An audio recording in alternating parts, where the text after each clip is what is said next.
अब चिंतन सारी दुनिया में है कि मनुष्य का चित्त ज्ञान, शांति, अभय, इनके आधार पर कैसे नैतिक हो सकता है। हो सकता है, कोई कठिनाई नहीं है, बल्कि सच्चाई यह है कि तभी हो सकता है और कभी नहीं हो सकता। भय के आधार पर कोई नैतिक नहीं हो सकता। भय खुद ही अनीति है, भय सबसे बड़ी अनीति है। लेकिन हम तो कहते रहे कि गॉड फियरिंग, ईश्वर भीरू, ईश्वर से डरने वाला धार्मिक होता है। और मैं आपसे ये कहता हूं, जो किसी से भी डरता है वो कभी धार्मिक नहीं होता। डरने वाला कभी धार्मिक होता ही नहीं। धार्मिक तो वो होता है जो डरता ही नहीं। अभय, फियरलेसनेस, उसका पहला सूत्र है, वही धार्मिक हो सकता है, वही नैतिक हो सकता है। जो अभय को उपलब्ध होता है, जो सारे भय से मुक्त हो जाता है। ये भय की मुक्ति की खोज बच्चों के लिए करनी। मनुष्य का ह्रास नहीं हुआ है, एक संस्कृति का, एक सभ्यता का ह्रास हो गया और गलत थी इसलिए ह्रास हो गया, और कोई कारण न था। अब मनुष्य बिना संस्कृति के खड़ा है, उसकी नई संस्कृति की खोज का सवाल है। और वे लोग जो पुरानी ही बातों को दोहराए चले जा रहे हैं, वे मनुष्य के इस संकट को मिटाने में सहयोगी नहीं होंगे, क्योंकि वो पुराने ढांचे गलत हो गए थे इसलिए छोड़ने पड़े हैं। उन्हीं ढांचों को हम वापस आदमी के ऊपर थोपने की कोशिश करेंगे जितनी देर तक, उतनी देर तक नई दिशाएं नहीं खुल सकेंगी। एक बात स्पष्ट रूप से जान लेना जरूरी है, एक जमाना मर गया जो कल तक था, लेकिन उसकी मृत्यु से कोई अहित नहीं हो गया है। एक नया जमाना पैदा हो सकता है जो कल होगा। इसलिए जो लोग भी थोड़ा सोच विचार करते हैं, उन्हें खोज करनी चाहिए कि किन कारणों से पुराना ढांचा मर गया, किन कारणों से, और नया ढांचा किन कारणों से खड़ा हो सकता है और विकसित हो सकता है। हमारी पुरानी पूरी नीति दमन, सप्रेशन की थी, दबाओ दबाओ दबाओ। लेकिन मन को मुक्त करो, खोलो, उसके द्वार खोलो, पहचानो, वो नहीं थी, वो गई। लेकिन ये कोई पतन नहीं है, ये विकास है। मनुष्य ज्यादा सुदृढ़ भूमि पर, ज्यादा आलोकित भूमि पर कदम रख रहा है। तो मुझे तो ऐसा नहीं दिखाई पड़ता कि आज का आदमी बुरा है कल के आदमी से। मैं तो आशान्वित हूं, आज का आदमी बहुत भला है, और मैं ये भी कहना चाहता हूं कल का आदमी और भला होगा, परसों का आदमी और भला होगा। विकास आगे की तरफ है, क्योंकि विकास परमात्मा की तरफ है। बीज विकसित हो रहा है आगे की तरफ। केवल वे ही लोग इस विकास में बाधा बनते हैं जो ढांचों के ऊपर जोर पकड़ लेते हैं। एक बच्चा घर में पैदा होता है, हम उसको कपड़े पहनाते हैं, फिर बच्चा बड़ा होने लगता है। तो अगर हमारा कपड़ों से बहुत मोह हो तो हम कहेंगे बच्चा बिल्कुल बिगड़ता जा रहा है, बच्चा बिल्कुल बिगड़ रहा है। कल तक जो कपड़े ठीक आते थे अब ये गड़बड़ कर रहा है और कपड़े ठीक नहीं आ रहे। अगर हम कपड़ों के बहुत प्रेमी हो तो बच्चे की टांग काट देंगे, हाथ काट देंगे, ताकि कपड़े के भीतर रहे, क्योंकि कपड़ा हमने इतनी मुश्किल से बनाया था। लेकिन अगर हम बच्चे को प्रेम करते हैं तो हम कहेंगे कपड़ा फेंक दो, नए कपड़े बनाओ, बच्चा विकसित हो रहा है। मनुष्य जाति विकसित हो रही है तो जो कपड़े 3000 वर्ष पहले उसे पहनाए गए थे वे तंग हो गए, वे उसके प्राणों में फंदा बन गए, और हम कहते हैं ये आदमी गड़बड़ हुआ जा रहा है, हमारे सब कपड़े फिजूल हो जा रहे हैं, हमारी सारी नीति, हमारा धर्म, हमारे शास्त्र फिजूल हुए जा रहे हैं। तो इस आदमी को काटो, छांटो, ताकि कपड़े के भीतर रहे। नहीं, आदमी गड़बड़ नहीं हुआ है, आपके ढांचे छोटे पड़ गए, ढांचे बदल देने होंगे। आदमी तो विकसित हो रहा है, और आदमी की सारी तकलीफ तभी पैदा होती जब वो तो विकसित हो जाता और ढांचा छोटा रह जाता। किसी बड़े आदमी को छोटे बच्चे का कमीज पहना दें तो जैसी हालत हो जाएगी, वैसी हालत पूरी मनुष्य जाति की आज है। मनु महाराज को हो गए होंगे 2500-3000 साल, और 3000 साल पहले मनु महाराज जो लिख गए वो आज के आदमी को पहनाया जा रहा है। हद ना समझे की बात है। 3000 साल में क्या हम बाढ़ झोंकते रहे? 3000 साल में कोई विचार नहीं किया, आदमी के बाबत नई खोज नहीं की? 3000 साल में हमने कुछ भी नहीं जाना, कोई नया अनुभव नहीं कि मनु के आगे हम विकसित हो सके। लेकिन नहीं, मनु जो ढांचा दे गया उस पर हम खड़े, और तकलीफ इसलिए हो रही कि ढांचा बदलने को हम राजी नहीं है। हम इसी के लिए राजी हैं कि चाहे आदमी को बदलना पड़े, ढांचा हम न बदलेंगे तो फिर तकलीफ खड़ी हो रही है। उससे आदमी के ऊपर हम क्रोधित हो रहे हैं, निंदा कर रहे हैं उसकी, और वही बातें दोहराए जा रहे हैं जिनसे आदमी विकृत हो रहा है। छोटे छोटे बच्चों को हम क्या सिखा रहे हैं? वे ही गलत बातें जिनकी वजह से आदमी परेशान है उनको सिखाए जा रहे हैं। इस संबंध में एक प्रश्न पूछा है, उसकी भी मैं इसी संबंध में बात कर लूं। एक मित्र ने पूछा है कि अगर हम बच्चों को कोई भी शिक्षा न दें तब तो बच्चे बिगड़ जाएंगे। अगर हम उनको आदर्श न सिखाएं, अगर हम उनको सिद्धांत न सिखाएं तो वो बिगड़ जाएंगे। बड़े मजे की बात है कि आप 3000 साल से सिखा रहे हैं, फिर भी वो बिगड़ क्यों गए? आदर्श भी सिखा रहे हैं, शिक्षा भी दे रहे हैं, सिद्धांत भी, गीता भी पिला रहे हैं, रामायण, कुरान, बाइबल भी पिला रहे हैं, और फिर भी वो बिगड़ गए। 3000 साल से आप क्या कर रहे हैं? और तो मैं ये नहीं कहता हूं कि कुछ भी ना सिखाएं, मैं ये कहता हूं कि उनके ऊपर थोपे नहीं, उनके भीतर जो छिपा है उसे सहारे बने, उसे विकसित करें। दो बातें हैं, एक बच्चे पर हम थोप दें कोई बात तो बच्चे की आत्मा हमेशा के लिए परतंत्र हो जाती, और बच्चे के भीतर जो छिपी हुई शक्तियां हैं उनको सहारा दें, उनको विकसित होने का मौका दें, समझें उस बच्चे को और उन ताकतों को जो उसके भीतर सोई हैं जगाएं, तो बच्चा विकसित होगा। बच्चे के ऊपर ढांचे नहीं देने होते, उसकी चेतना को दिशा देनी होती, और हम ढांचे देते रहे। हम छोटे छोटे बच्चों को क्या कहते हैं? हम उनसे कहते हैं महावीर जैसे बनो, बुद्ध जैसे बनो, गांधी जैसे बनो। ये बात एकदम गलत है। कोई बच्चा क्यों महावीर जैसा बने? वो खुद बनने को पैदा हुआ है, कोई महावीर की ट्रू कॉपी बनने को पैदा हुआ है? उसकी जिंदगी अपनी है, वो अपनी आत्मा लेकर आया है। क्यों बने महावीर जैसा? क्यों बुद्ध जैसा बने? क्यों गांधी जैसा बने? वो खुद अपने जैसा बनेगा, लेकिन हम उसे सिखा रहे हैं कि फलां जैसे बनो, उस जैसे बनो। और इस सिखाने का परिणाम यह होगा कि अगर बच्चा बुद्ध, महावीर और राम जैसा बनने की कोशिश में पड़ गया तो एक बात तय है, वो जो होने को पैदा हुआ था वो नहीं बन पाएगा, और वही होता उसका विकास, वही होती उसकी आत्मा, वो नहीं हो पाएगा। और जब उसका विकास नहीं हो पाएगा, उसकी आत्मा पूर्णता को नहीं पा पाएगी, तो वो होगा दुखी, पीड़ित, परेशान, चिंतित, हैरान। उसकी समझ में नहीं आएगा ये क्या हो रहा। और क्या आपको पता है, आज तक जमीन पर कोई एक आदमी दूसरे आदमी जैसा हुआ है? बुद्ध को हुए 2500 साल हो गए, फिर दूसरा बुद्ध क्यों नहीं पैदा हुआ अब तक? 2500 साल कोई कम वक्त है। राम को हुए और भी वक्त हो गए, अब तक दूसरा राम क्यों पैदा नहीं हुआ? कोई कम समय मिला है राम को होने में फिर दोबारा?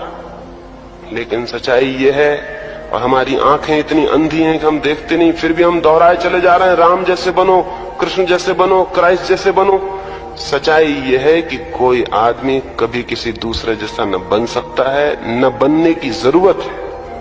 हर आदमी यूनिक है, हर आदमी बेजोड़ है, हर आदमी अद्वितीय है। परमात्मा अद्भुत कलाकार मालूम होता है, वो एक ही चीज को दोबारा पैदा ही नहीं करता। इतना इन्वेंटिव मालूम होता है, इतना आविष्कारक। उसकी आविष्कार की बुद्धि चुकती ही नहीं है। वो एक ढांचे को बनाता है, तोड़ देता है, फिर नए आदमी बनाता है। वो कोई फैक्ट्री नहीं खोली हुई उसने कि जहां ढांचे लगे हुए हैं, सांचे लगे हुए हैं। एक सी मॉडल की फोर्ड गाड़ियां निकलती जा रही हैं हजारों। एक एक आदमी अद्वितीय और बेजोड़ है। सृष्टि की अद्भुत से अद्भुत लीलाओं में ये एक लीला है कि हर आदमी बेजोड़ और अलग है। हर आदमी अपने जैसा है और किसी जैसा भी नहीं। लेकिन हम बच्चों को सिखाते हैं दूसरों जैसे हो जाओ। ये शिक्षा बुनियादी रूप से गलत है। इसका फल क्या होगा? उस बच्चे का व्यक्तित्व मर जाएगा, उधार होगा उसका व्यक्तित्व। और अगर वो बन भी गया किसी जैसा तो वो नकल होगी, सच्चाई नहीं। राम तो नहीं बन पाएगा, रामलीला का राम जरूर बन सकता है। और रामलीला के राम की कोई भी जरूरत दुनिया में नहीं है, क्योंकि रामलीला का राम एकदम झूठा आदमी है, एकदम झूठा, उसमें कोई भी मतलब नहीं है। पाखंड इसी से पैदा हुआ दुनिया में, दूसरे जैसे बनने की कोशिश से। अगर किसी फूलों की बगिया में कोई उपदेशक पहुंच जाए और फूलों को समझाने लगे, गुलाब से कहे कि जूही जैसे हो जाओ, चंपा से कहे चमेली जैसे हो जाओ, तो क्या होगा उस बगिया में? पहली बात तो ये कि फूल उसकी बात ही न सुनेंगे। फूल इतने नासमझ नहीं है जितना आदमी के हर किसी की बात सुनने लगे। वो उसकी फिक्र ही नहीं करेंगे। उस उपदेशक बकता रहेगा, ना वो ताली बजाएंगे, ना संगठन बनाएंगे। लेकिन हो सकता है कुछ फूल आदमियों के साथ रहते रहते बिगड़ गए हों। साथ रहने से बुरा परिणाम तो होता ही है। जंगल में जो जानवर रहते हैं उनको वो बीमारियां नहीं होती, आदमी के पास जो जानवर रहते हैं उनको आदमी की बीमारियां हो जाती। तो आदमी के बगीचों में रहते रहते कुछ फूल बिगड़ गए हों और उपदेशकों की बातें सुनने लगे हों, तो शायद कुछ फूल सुन लें और मान लें और चमेली चंपा जैसे होने की कोशिश में लग जाए और गुलाब जूही जैसा होने लगे, तो फिर उस बगिया में क्या होगा? वो बगिया उजड़ जाएगी, उसमें फूल फिर पैदा नहीं हो सकेंगे। इसलिए नहीं हो सकेंगे फूल पैदा कि गुलाब सिर्फ गुलाब ही हो सकता है। वही उसकी नियति, वही उसकी डेस्टिनी, वही उसका आनंद, वही परमात्मा के द्वारा दिया गया उसका दायित्व है। वो जूही नहीं हो सकता। लेकिन जूही होने की कोशिश में उसकी सारी ताकत तो लग जाएगी जूही होने की कोशिश में, और तब वो गुलाब भी नहीं हो पाएगा, क्योंकि ताकत खर्च हो जाएगी जूही होने में। जूही तो हो नहीं सकेगा और इस जूही होने की कोशिश में गुलाब भी नहीं हो पाएगा। उस पौधे पर फिर फूल नहीं आएंगे, वो बगिया उजड़ जाएगी। और बगिया उजड़ जाएगी तो उपदेशक कहेगा, देखो कैसा कलयुग आ गया है, फूल नहीं लग रहे पौधों में, ये जमाना ही खराब है। ये उपदेशक की करतूत है, ये कलयुग। ये जमाना खराब नहीं है, ये फूल में बगिया में फूल आते, ये उपदेशक की करतूत है कि फूल बगिया में नहीं आ रहे। आदमी की जिंदगी पर जो सबसे बड़ा पाप और दुर्भाग्य हो गया है वो उपदेशकों की अद्भुत शिक्षाएं। उन्होंने हर एक को सिखा दिया किसी और जैसे हो जाओ, फिर कोई आदमी अपने जैसा नहीं हो पा रहा है। आदमी की जिंदगी में फूल आने बंद हो गए। नई शिक्षा, नई नीति, नया धर्म मनुष्य से कहेगा, तुम भूल के भी किसी और जैसे होने की कोशिश मत करना। तुम तो खोजना अपने भीतर कि तुम क्या हो सकते हो, क्या तुम्हारे भीतर बीज छिपा है, कौन सी पोटेंशियलिटी है, तुम उसी को विकसित करना, उसी को फैलाना, तुम वही हो जाना। तुम्हारे ऊपर यही दायित्व है परमात्मा का कि तुम वही हो जाना जिसको लेकर तुम पैदा हुए हो। तुम नकल में मत पड़ना, क्योंकि नकल करने वाला आदमी अपनी आत्मा खो देता है। और हम सब नकल में पड़े हुए हैं, अजीब अजीब नकलें हैं। और हम में जो जितना नकल करने में कुशल होता है वो उतना बड़ा नेता हो जाता है, उतना बड़ा ज्ञानी हो जाता है। हम में जो सबसे ज्यादा इडियट होता है, हम में जो सबसे ज्यादा मूढ़ होता है, वो सबसे ज्यादा नकल कर पाता है। नकल करने के लिए बुद्धिमत्ता की जरूरत नहीं है, नकल करने के लिए बुद्धिहीनता की जरूरत है। जितना बुद्धिहीन आदमी हो उतनी नकल कर सकता है, क्योंकि उसे कोई सोच विचार ही पैदा नहीं होता। अगर महावीर नग्न खड़े हैं तो वो भी नग्न खड़ा हो सकता है, लेकिन महावीर की नग्नता उनका अपना फूल है, वो उनके अपने भीतर की जिंदगी है, वो उनकी अपनी इनोसेंस, अपने निर्दोष चित्त से आई हुई बात है, वो उनका अपना व्यक्तित्व है। वो नग्नता उनके फूल की अपनी सुगंध है। दूसरा आदमी नंगा खड़ा हो जाए तो महावीर की नग्नता, इसकी नग्नता एक हो जाएगी। महावीर की नग्नता निकल रही है उनकी इनोसेंस से, उनकी अपनी निर्दोषता से, और ये आदमी नग्नता का अभ्यास करके खड़ा हो गया। ये सर्कस का आदमी, इसकी नग्नता बिल्कुल झूठी है। और ये झूठा नंगा आदमी सब तरह की कोशिश करके बिल्कुल महावीर जैसा बन सकता है, बल्कि ये भी हो सकता है कि अगर महावीर इसको परीक्षा में बिठाया जाए तो ये पास हो जाए, महावीर फेल हो जाए। ये इसलिए हो सकता है कि महावीर के लिए जो सहज है उसमें भूल चूक भी हो सकती है, इससे भूल चूक हो ही नहीं सकती। इसका तो गणित का हिसाब है, इसका तो एक एक रत्ती रत्ती हिसाब है। ऐसा एक दफा हो गया है, इसलिए मैं कह रहा हूं ऐसी एक परीक्षा हो चुकी है। यूरोप में हंसोड़ अभिनेता है चार्ली चैपलिन, ख्याति नाम है, हजारों लाखों उसके प्रेम करने वाले हैं सारी दुनिया में। चैपलिन का जन्मदिन था और उसके मित्रों ने एक जन्मदिन पर एक समारोह आयोजित किया और सारे यूरोप और अमेरिका से आमंत्रित किए उन्होंने अभिनेता जो चार्ली चैपलिन का पार्ट करें। चार्ली चैपलिन का पार्ट करने के लिए एक कंपटीशन रखा, दुनिया भर के अभिनेताओं को आमंत्रित किया कि चार्ली चैपलिन का पार्ट करो। जगह जगह प्रतियोगिताएं हुई, आखिर में 100 अभिनेता चुने गए और वो लंदन में इकट्ठे हुए। वो 100 अभिनेता चार्ली चैपलिन का पार्ट करेंगे और उनमें जो सबसे अच्छा पार्ट कर सकेगा चार्ली चैपलिन को, ऐसे 3 अभिनेताओं को 3 बड़े पुरस्कार इंग्लैंड की महारानी देगी। चैपलिन ने अपने मन में सोचा कि मैं भी दूसरे नाम से भर्ती क्यों ना हो जाऊं, मैं भी दरखास्त लगा दूं दूसरे नाम से और प्रतियोगिता में दूसरी नकल से चला जाऊं। कौन पता लगा सकेगा, वहां तो 1 से 100 आदमी, मैं उसमें खो जाऊंगा और पहला पुरस्कार तो मुझे मिल ही जाएगा क्योंकि मैं असली चार्ली चैपलिन। उसने झूठे नाम से दरखास्त भर दी और प्रतियोगिता में सम्मिलित हो गया।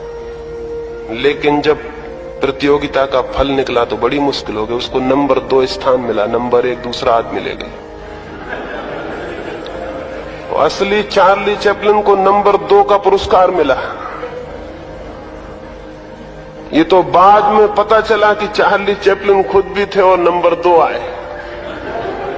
इसलिए मैंने कहा कि महावीर का नकल करने वाला साधु, क्राइस्ट की नकल करने वाला पादरी, शंकराचार्य की नकल करने वाला सन्यासी जीत सकते हैं अगर प्रतियोगिता हो तो उनसे जो कि मूल थे, क्योंकि ये नकल करना एक कुशलता की बात है। ये नकल सारी दुनिया में पैदा हुई है और इस नकल की वजह से जो असली आदमी का जन्म होना चाहिए वो नहीं हो पा रहा है। तो मेरा कहना है नकल पर खड़ी हुई नीति खतरनाक, आत्मघाती, सुसाइडल है। अब एक ऐसी नीति को विकसित करना है कि प्रत्येक बच्चे को खुद होने का मौका मिल सके। बच्चों से कहना है कि तुम अपने जैसे होना। उस माँ को, उस पिता को मैं सच्चा माँ और पिता कहता हूँ, उस गुरु को मैं सच्चा गुरु कहता हूँ जो अपने बच्चों से कहे कि तुम खुद जैसे बनने की कोशिश करना और कभी भूल के भी किसी और जैसे मत बनना। तो तुम्हारे भीतर एक सुगंध, एक सौरभ, एक गरिमा पैदा होगी जिसके लिए तुम जमीन पर आए हो। और जिस दिन वो सुगंध तुम्हारे भीतर पैदा होगी उसी दिन तुम्हारे जीवन में आनंद की घड़ी होगी। उसी सुगंध के आधार पर तुम जान सकोगे उसको जो परमात्मा है। उसके बिना कोई उसे जानता नहीं। खुद को पूरी तरह से विकसित करने पर ही, खुद के जीवन की सारी कलियां जब खिल जाती हैं तभी, खुद का व्यक्तित्व जब पूरी तरह प्रफुल्लित होता है तभी जीवन में आनंद का, कृतज्ञता का, धन्यता का भाव पैदा होता है। वही धर्म है। और वैसा व्यक्ति अनजाने, अनचाहे, बिना प्रयास के शुभ होता है, मंगलदायी होता है। क्योंकि जो खुद आनंद से भर जाता है वो दूसरे को दुख देने में असमर्थ हो जाता है। ये मैं अंतिम बात इस चर्चा में आपसे कहना चाहता हूं। जो खुद आनंद से भर जाता है वो दूसरे को दुख देने में असमर्थ हो जाता है। और अनीति क्या है? दूसरे को दुख देना। और नीति क्या है? दूसरे को दुख न दे पाना। जो आदमी खुद दुखी है वो बच नहीं सकता दूसरे को दुख देने से, दुख देगा ही। क्योंकि जो हमारे पास है वही हम दूसरे को दे सकते हैं, जो हमारे पास नहीं है वो हम कैसे देंगे? अगर मैं दुखी हूं तो मैं आपको दुखी दे सकता हूं, मैं आपको आनंद कैसे दूंगा, कहां से दूंगा? वो मेरे पास नहीं है। तो चाहे मैं कितना ही कहूं कि मैं आपको आनंद देना चाहता हूं, प्रेम देना चाहता हूं, लेकिन अगर मैं दुखी हूं तो मैं दूंगा दुख। और अगर मैं आनंदित हूं तो मैं चाहूं भी कि आपको दुख